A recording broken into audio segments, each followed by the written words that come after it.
Good morning, KW Prosperity. It is Matt and Mary Beth here with you today. Hey Good guys, good morning.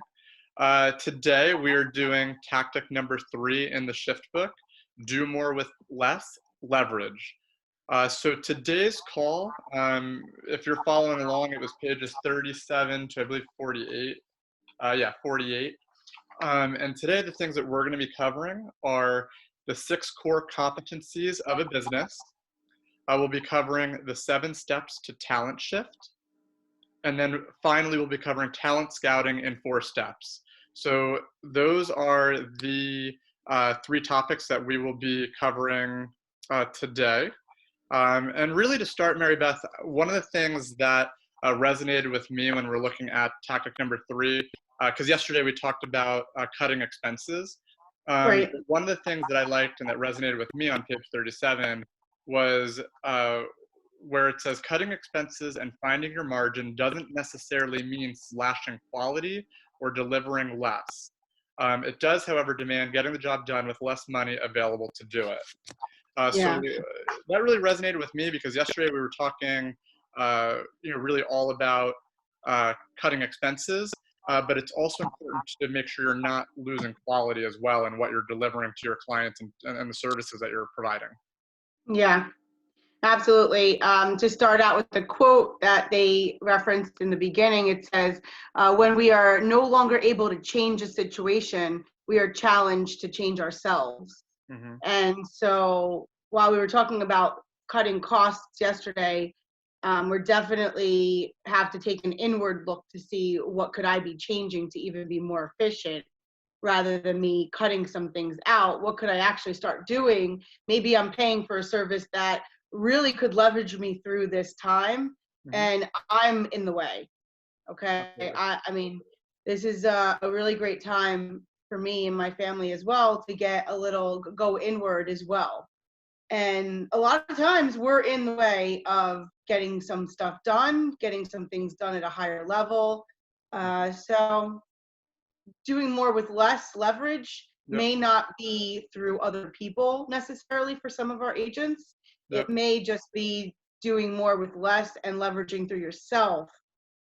And we're going to get to that.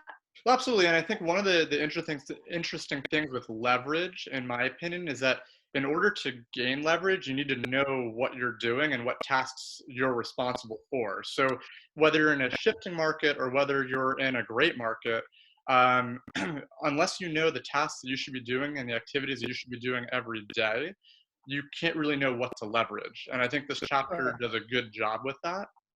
And I just want to correct some of your talk because we're in a great market, right? Yes. Last time when we went through the shift, that's, I believe, our mindset of saying, this is a great market. There's an opportunity here for us to connect with our people at a very high level with no commission attached to it. Yes. We can truly show our people how much we care because we care to be in business with them. We care to be in business with our agents care to be in business with their clients, past clients. One of our agents shared back with me today that that she didn't realize like how much she was missing because we move so fast. That this time has been a really great time for her and her husband to dive into some of those relationships. So absolutely. No, and I think that's a great market. Yes. No, it's opportunity market. Yes. I think one of the things we've been talking about, if you've been following along with the shift calls, one of the things that's come up a couple times is getting back to the basics and ultimately the fundamentals. And that is what page 38 starts to talk about. And one of the things that really jumped out that I asterisked on this page, it says, you do what all great business people do. You focus tightly on the basics. You do that by asking yourself 4 straightforward questions. What are my business priorities? When do they need to get done? Who is the best person to do them? And finally, how should they be done? And ultimately, I think we're going to be covering that over the next couple pages. And where that starts is the fundamental 6 priorities that we mentioned at the top of the call. So do you want me to outline the 6 core competencies of a business? Yeah, I'd love for you to, and also to make a note that this was talked about in the first book, MREA, Hmm. and it gets talked about again in the One Thing. So this is a foundational part of our education, training, coaching, consulting. Hmm. This will continue, and it's timeless. And I've seen it, and Gary will tell you that with the first thing that Matt is going to talk about, we don't get to do the rest without doing that first thing. So Yep. go Come ahead, down. Matt. Okay, so the 6 core competencies of a business. Number 1, lead generate, capture, and convert to appointments. Number 2, present to buyers and sellers and get agreements. Mm-hmm. Number 3, show buyers and market sellers. Number 4, write and negotiate contracts. Number 5, coordinate the sale to closing. And number 6, manage the money. So those are the 6 core competencies of a business. And Yeah. to your point, when we're looking at the book, The One Thing, a lot of that comes down to what you were just saying, number 1, which is to lead generate. Mm-hmm. Yeah. And so we would say we're a little challenged in this time. We're lead generating.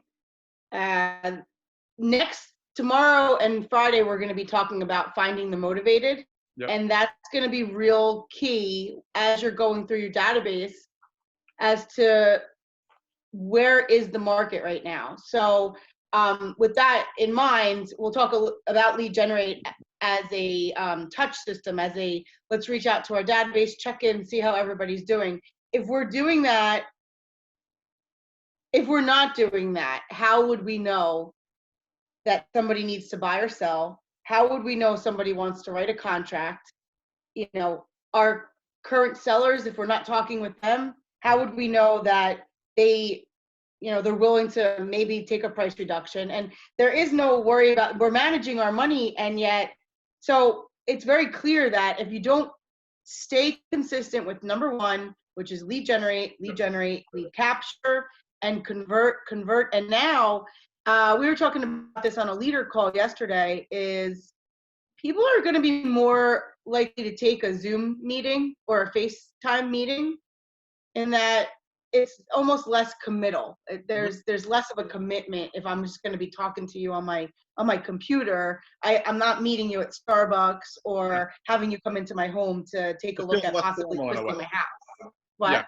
it feels less formal in a way. Like we're, I think it feels less threatening for the person getting on the call.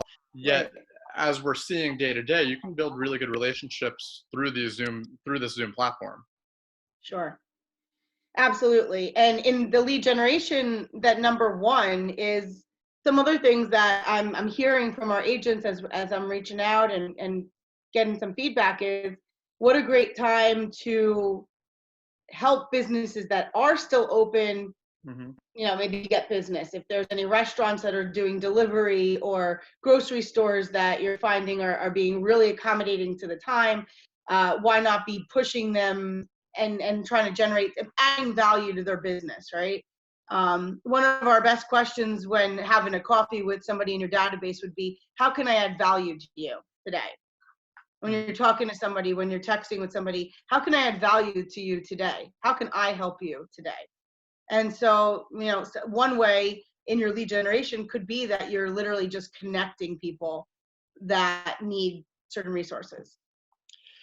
Absolutely, and I think as we shift gears towards the next section in the chapter, they do talk about finding the people to get those 6 core competencies completed. And I know we had talked before we got on the call, in that this chapter kind of talks a little bit about the team element. Like if you're a rainmaker and you're running a business, who's doing what. Mm-hmm. But ultimately, if you're running an individual business, which a lot of agents are, it also falls back then on you to be To you, wearing yeah. a lot of these hats. And just going back for 1 second, is just going back to the 2 through 6. Present to buyers and sellers to set agreements.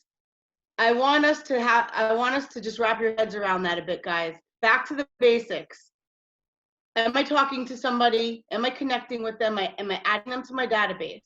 Does somebody need to write a contract? Can we not? We absolutely can do it through .loop, through DocuSign. So we're definitely ways to set agreements with buyers and sellers right now, showing buyers and sellers in the market.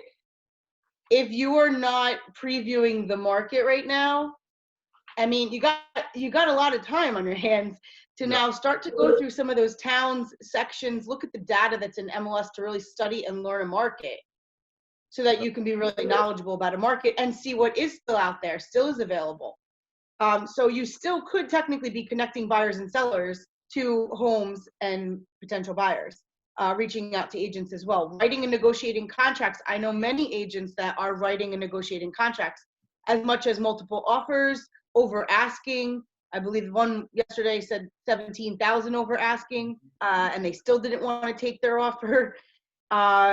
We also coordinating the sale of closings. You're going to hear today at 1 o'clock from one of our mortgage partners, but our 3 banks that we work with are still closing transactions. And a couple of our attorneys, I know specifically Chris Woods and Matt Petriello, still closing, transactions. So we are still closing and managing the money. Well, now's a better, there's no better time than now to look at your finances, your budget, and so all those can still be done in this time. And I want to just encourage all of us that, we don't have to resort to, oh, woe is me. Yep. Business is still happening.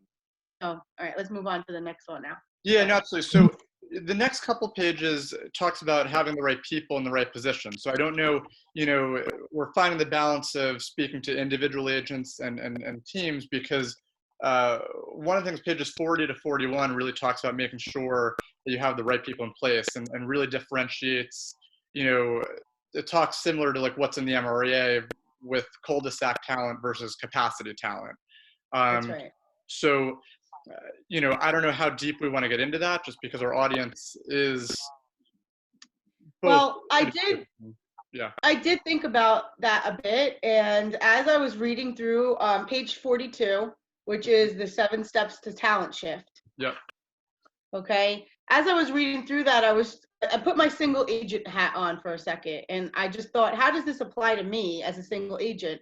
And of course, I'd like to share that. And then also for our rainmakers and our empire builders and those who intend on building, these are really great foundational steps to talent shift. So the first one is basically casting your vision. And if any of you were on the call yesterday with Megan and Kurt, Megan spoke a lot about that, which was casting the vision and casting it often and being very clear.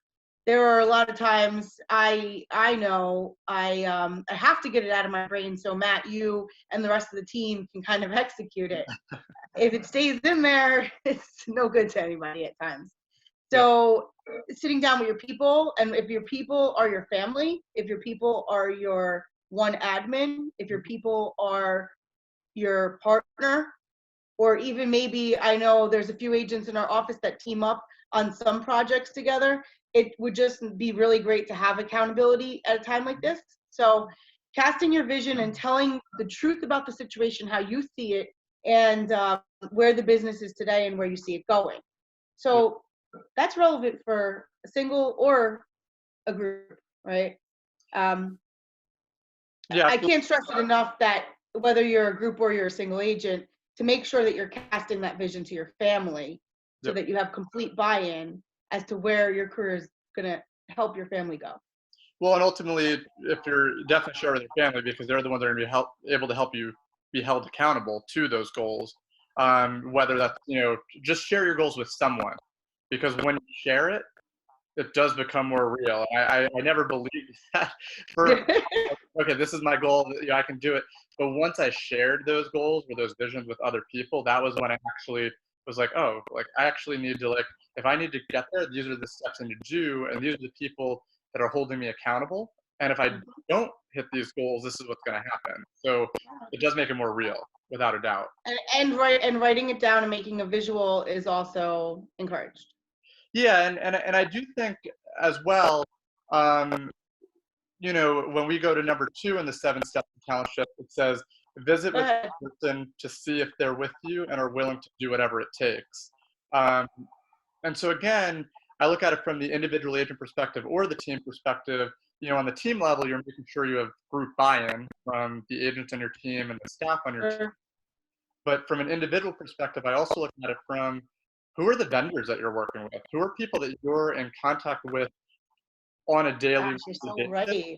and making sure that your vision, that the vendors that you're working with can support the goals that you want to get to, and that they run the same level, like the qualities that you have in your business, that your standards, that the vendors Standards. you're working with have the same set of standards. Because Yep. if they don't, then you're probably not going to be able to get to those goals, whether you're an individual or whether you're a team. It just doesn't matter. Well, you'll So be you'll be out of alignment. It's like any relationship that's out of alignment. I'm sure we've all had some relationships that were not in alignment, and there's you got to get out quick. It does say that in the book, is that if you've realized that this is not the right person inside your business, you want to get out of that relationship quicker than you're trying to be nice about it. Let's give it a little time.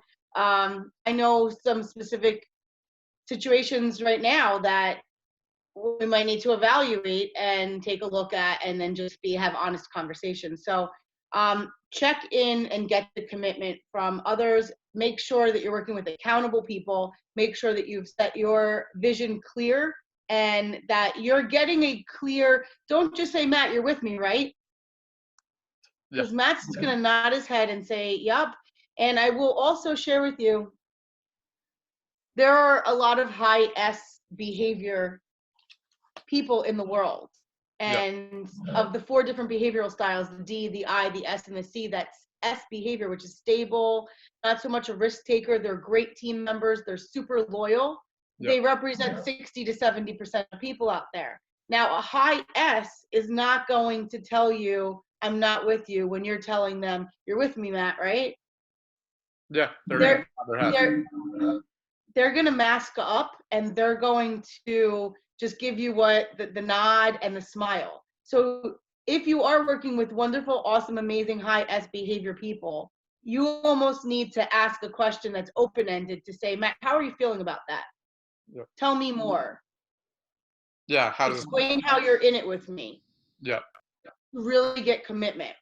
Yeah, and with that, part of that is what number 4 says, and you kind of touched on this, is setting easy to measure goals, standards, and activities for each person. So Yeah. the one thing you can't do is just cast this vision, but have no like clear-cut goals, and because then you don't know what you're standing, Yeah. you don't know what you're trying to hit. So you need a very clear, uh, a clear goal with that. The other thing that they talk about, and it's very important, is again, whether individual and team, establish a simple training schedule to make Yeah. sure everyone knows what to do, how to do it, and what is expected of them. Because the worst thing you can do is throw someone out into the ocean and not tell them how to swim, or teach them how to do the Right. tasks that they need to do. So make sure, even on an individual level, like make sure you're plugging into these calls that we're doing at 11. Make sure you're plugging in to the trainings that we have to really help you hone in on your skills as an agent. Yeah. And if I could add, uh, number 3 is extremely important. Realign job descriptions around the core 6 competencies. It's really important now. I thought about a month ago it was really important for us to take a really good look at what our job is Hmm. as a leader, Matt and I, and also what the job is as a rainmaker in our world now, the industry as we know it, and the platforms that are available, and how the customer is searching. Our job description changed not too long ago anyway.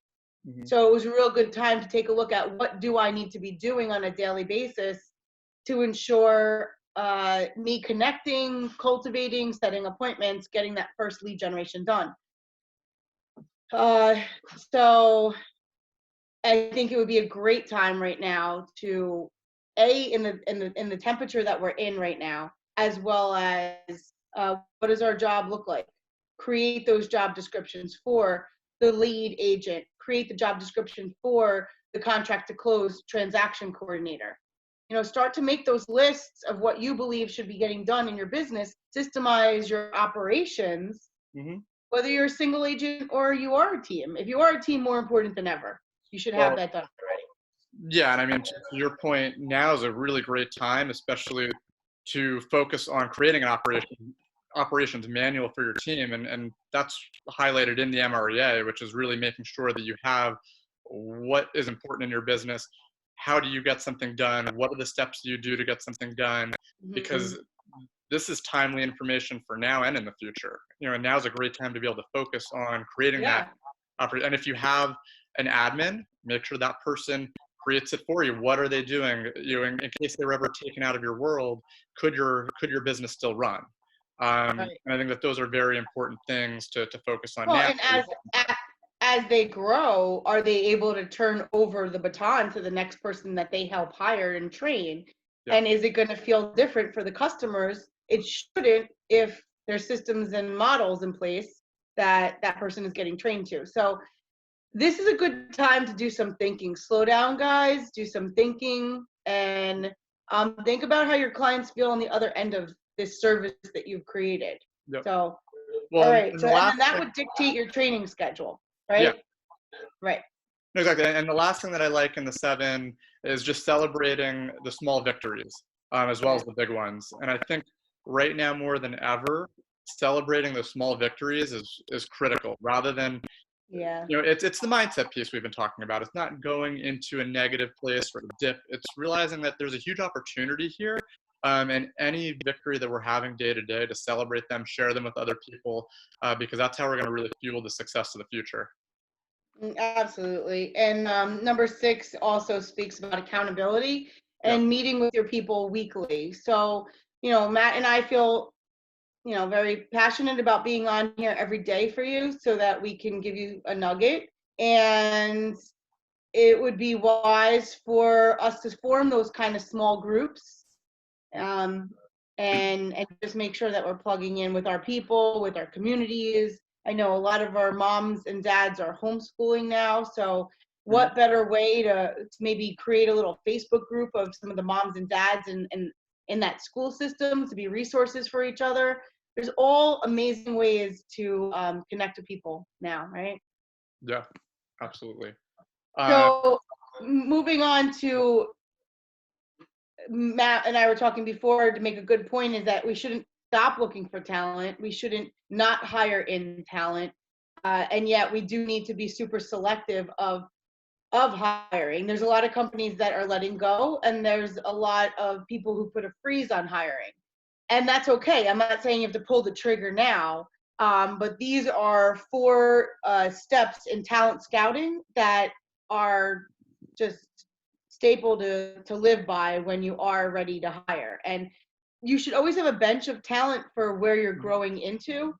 Um, and so this may speak to you now. So Matt, you want to go over those 4 steps? yeah, so the talent scouting in 4 steps. So number 1 is check references.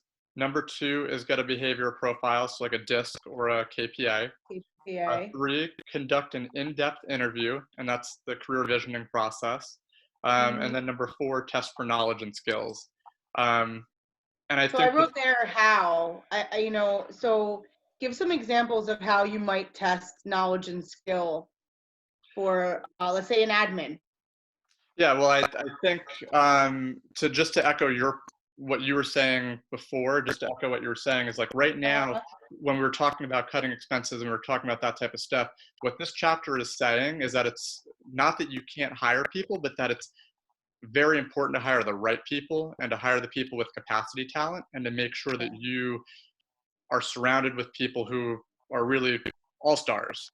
Because one wrong hire can really cost you set you back. in a shifting market. So, to Yeah. your point, test for knowledge and skills, I think it really goes through going through the whole career visioning process with a candidate.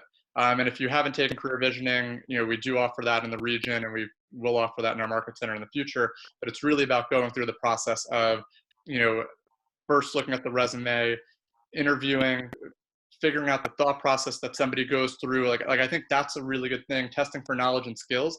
Has a person done the task that you want completed. Like when you're doing the Yeah. operations manual and you're saying, these are the standards, this is the level of service, these are the tasks that I need completed to get done. Mhm. Has that person ever done that? Have they ever, systematically had to enter listings if they've been in the real estate industry? Uh, you know, ultimately, can they complete the tasks that are necessary and required of the job? And ultimately, I would also ask, where do they want to go? What is the growth that they want in the role? Are they somebody that wants to grow with you, or are they somebody that just wants to stay in the job that they're in? I think those are important Yeah. questions to ask when you're interviewing someone. That goes through the whole career visioning process. Yeah. And I think you should be really careful right now if you are in the midst of hiring, in that many people are going to try to look as best as they can just to secure a job. Yep. And when we're, in times like that, you can't afford to make that wrong hire. A wrong hire is going to cost you 3 months, but it will only cost you 3 months of their salary, let's say. It's a calculated risk. And so be careful with that. As far as some things that I think you can do, if you're looking for a marketing person, depending on what the job description is that you've put out there, give them a simple task. If it's a marketing person, hey, I'd like for you to create a listing flyer for me. I'd like for you to create if it's a social media, I'd like for you to create a social media post and do it through my command. If it's a salesperson and you're hiring for a buyer's agent, I'd like for you to call me and role play as if I were a buyer that I just gave you a sign call on. There Yep. is nothing wrong with tasking people to see, if they are competent, and if they're not, are they at least willing and flexible and adaptable, and are they coachable? Are they willing to go through that training process? Or are they coming to you thinking that they know everything that they need to know to do this job and they're not going to be growing? So there are some key things. Matt and I are very good with helping people hire. Yeah. I want to offer our services. If you are looking at hiring and you need some guidance, please ask us for a one-on-one. Next week, we're going to be sending out a link for you to schedule 30-minute consults with each of us. And so we can help you guys, actually get tactical things done during this time. Absolutely. And I think just to echo, page 46 to 47, as we're closing out this chapter, I would say the reason why we're hiring, or you might be hiring, is you top grade people and you upgrade systems. So you're hiring top talent to ultimately upgrade the systems that you have, and really focus on the basics. And then as you grow, they can then, you can develop new systems and kind of fine tune them and see what works. But it's really you're top grading people and you're upgrading the systems that way. So you're hiring top talent. Yeah. I really encourage you guys to go out there and be an amazing leader during this time, because there will be some that will and there will be some that won't. Everyone can, not everyone will, right? Mm-hmm. So we've got. I want to open it up for any questions. Yep, I was going to say we've got 2 minutes left. If you have a question, please comment so we can answer that. While we're waiting on the questions to come through, we just want you to know tomorrow we'll be doing tactic number 4, find the motivated lead generation. And just a heads up, we're going to split it into 2 parts because it's a long chapter and there's a lot of content and a lot of information. So we're going to be focusing on the first half, pages 49 to, I think we said, page 65. So page 65, there's a figure 13, which has prospecting versus marketing. We're going to pause there tomorrow, and then we'll do the rest of chapter 4 or tactic 4 on Friday, which is all about time blocking for your business. So that's the plan to really close out the week tomorrow and Friday. Okay. So, all right. It looks All like. right. Do we have any questions? It looks like right now we don't. Hope you guys are enjoying this. Also, remember to go to kellerinc.com, kellerinc.com, and there's some resources there for the books. I believe also they just opened up $5 for the book instead of $15. It's $5 and plus shipping. So, and plus you can get it free on audible.com. So please plug into that. Right. Mary Beth and I will be on at 1 o'clock this afternoon with Nick Marinowski. So we will see you at 1. Hope you're having a great day. Bye, guys. Bye.